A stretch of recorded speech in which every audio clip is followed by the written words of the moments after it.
Norișorul roz. Pe cerul albastru, într-o casă mare și albă, trăia o familie de nori care avea 6 copii. 5 dintre ei erau albi și gri, numai unul era roz. Cei gri făceau mereu glume pe seama celui roz pentru că era diferit.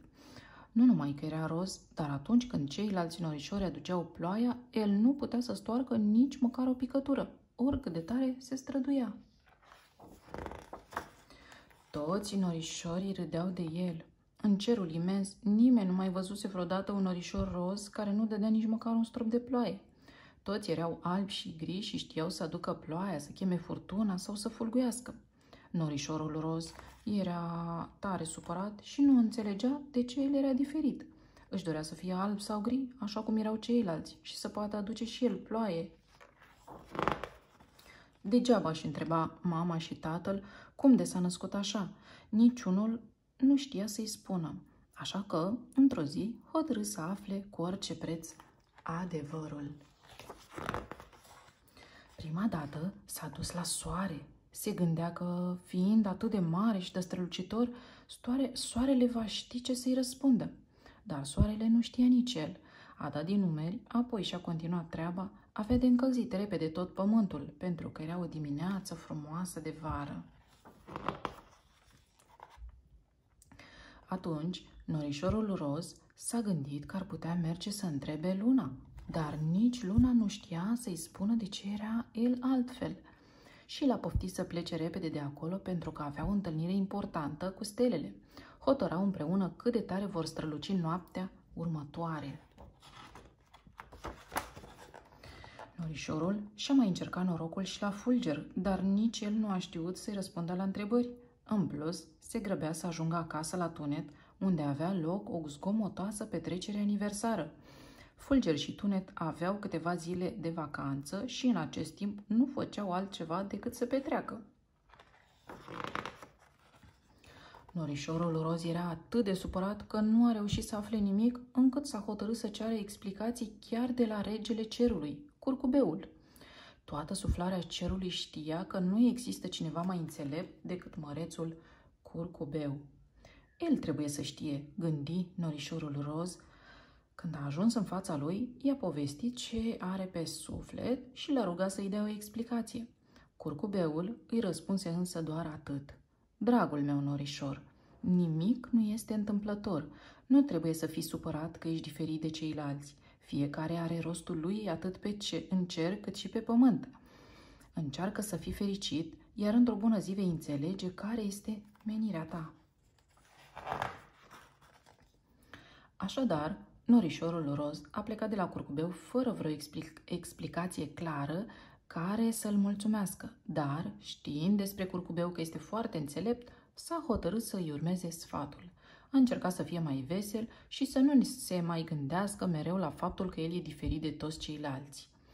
Zilele au trecut, iar norișorul roz a început încet să uite că e roz. Nici nu mai auzea glumele răutăcioase ale celorlalți, iar când venea vremea ca toți norii să se adune și să aducă ploaia, el stătea și privea avioanele ce treceau pe cer. Într-o zi s-a întâmplat însă ceva cu totul deosebit. Zâna somnului sosi în cer însoțită de ajutoarele ei. Erau mii de zâne vesele, mici și mari, toate frumos îmbrăcate în frunze și floricele.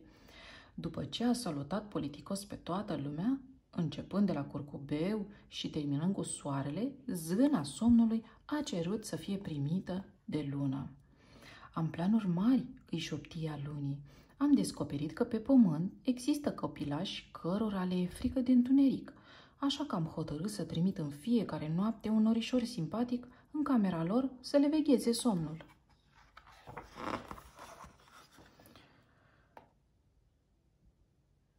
Nu-i nimic, spuse luna, o să chem un norișor care aduce ploaia și o să-l trimitem pe pământ. E o problemă, răspunse zâna somnului îngrijorată. Avem nevoie de un norișor care nu aduce ploaia. Nu vrem să ude copiii din greșeală în timp ce ei dorm. Păi toți norii noștri aduc ploaie. Cu asta se ocupă ei, spuse luna. Dar stai, strigă ea deodată, știu pe cineva perfect pentru asta. Și îl cheamă la ea pe norișorul Roz.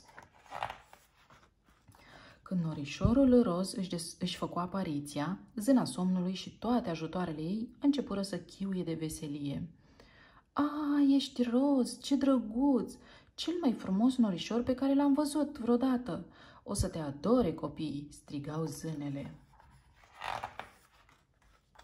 Și din acel moment, dragi copii, norișorul Roz și-a găsit menirea. În fiecare noapte merge din casă în casă, în camerele copilașilor care se tem de întuneric și le veghează somnul. Nimeni nu a mai râs vreodată de el în cer, ba mai mult, fiindcă era singurul norișor care a ajuns pe pământ, toți ceilalți îl admirau. Norișorul Roz nu s-a răzbunat niciodată pe frații sau pe prietenii lui pentru glumele lor răutăcioase. Era atât de fericit încât uitase tot ce îi se întâmplase înainte. Deseori însă le povestea cu mândrie cât de frumoși sunt toți copilașii atunci când dorm liniștiți, în timp ce el le veghează somnul. Iar voi, dragi copilași, dacă vă numărați cumva printre cei cărora le este teamă de întuneric, să nu vă mai fie, pentru că norișorul Roz vine la voi în fiecare noapte și are grijă să visați frumos. Sfârșit!